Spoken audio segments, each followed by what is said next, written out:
तो चलिए बात करते हैं पीटर थील की मशहूर किताब 0 to 1 के बारे में। ये कोई आम बिजनेस बुक नहीं है। ये एक ऐसी किताब है जो बिजनेस को लेकर हमारी सारी पुरानी सोच को जड़ से हिला देती है।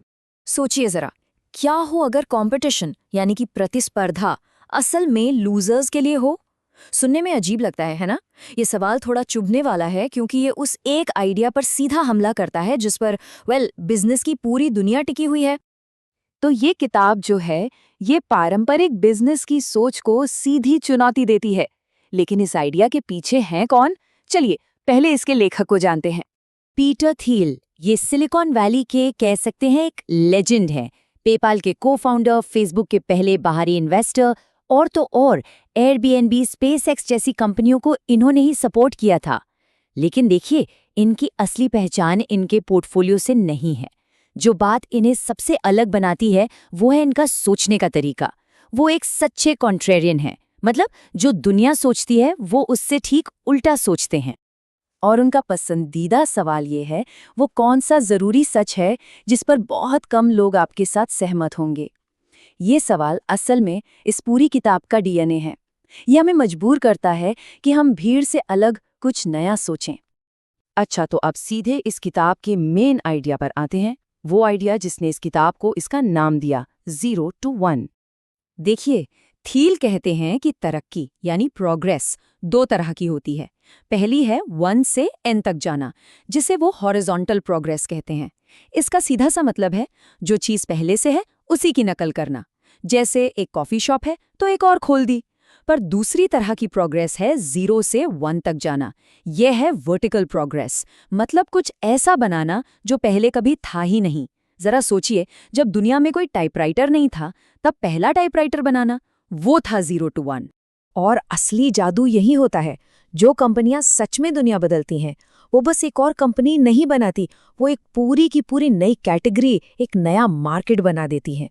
चलिए अब इस किताब के 2 सबसे कंट्रोवर्शियल आइडियाज पर नजर डालते हैं, जो हमारी आम समझ को बिल्कुल पलट कर रख देते हैं। पहला आइडिया कंपटीशन लूजर्स के लिए है। जी हाँ, बिल्कुल यही। ये थील का सबसे बदनाम तर्क है। और ये सिर्फ एक कैची लाइन नहीं है, ये एक प्रॉपर बिजनेस प्रिंसिपल है। इसको समझने के लिए जरा इस चार्ट को देखिए। एक तरफ है एयरलाइंस, जहां इतना तगड़ा कंपटीशन है कि कंपनियां बस किसी तरह जिंदा रहने के लिए लड़ रही हैं और उनका प्रॉफिट मार्जिन ना के बराबर है। और दूसरी तरफ देखिए सर्च इंजन जैसे गूगल, जो एक तरफ ही मोनोपोली है। ये जबरदस्त मुनाफा कमाते हैं और इनके पास इतनी आज़ादी और इतने रिसोर्सेज होते हैं कि वो भविष्य को अपने हिसाब से बना सकें।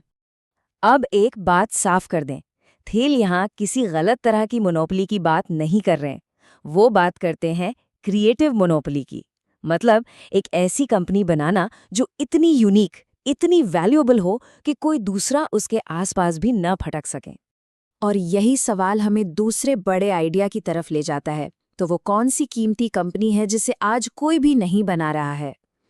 इसका जवाब छिपा है रहस्यों में।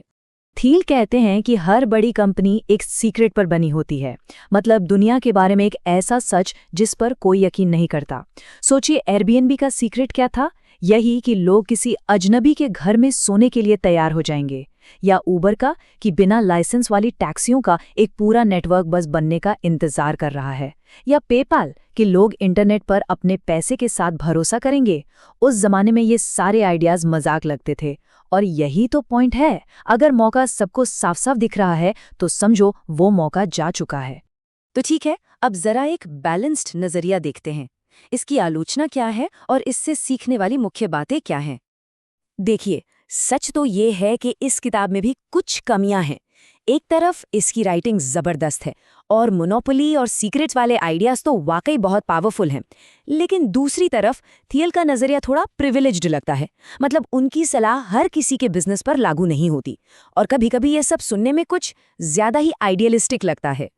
तो सबसे जरूरी बात यह है कि इस किताब को किसी डॉक्टर की लिखी पर्ची की तरह नहीं देखना है। इसे एक उकसावे के तौर पर देखिए, एक ऐसी चीज जो हमारी सोच को तेज करने के लिए, उसे चैलेंज करने के लिए बनी है। तो इस पूरी चर्चा से 5 बातें हैं जो याद रखनी चाहिए। नंबर 1, कंपटीशन मत करो, कुछ नया बनाओ। ऐसा मार्केट ढूंढो जिसके मालिक बन सको। नंबर 2, सीक्रेट्स खोजो, उन सच्चाइयों पर काम करो जिन्हें दुनिया नज़रअंदाज कर रही है। 3. एक पक्का प्लान बनाओ। अनिश्चित उम्मीद से निश्चित आशावाद बेहतर है। 4. डिस्ट्रीब्यूशन को कभी हल्के में मत लो। सबसे अच्छा प्रोडक्ट भी अपने आप नहीं बिकता।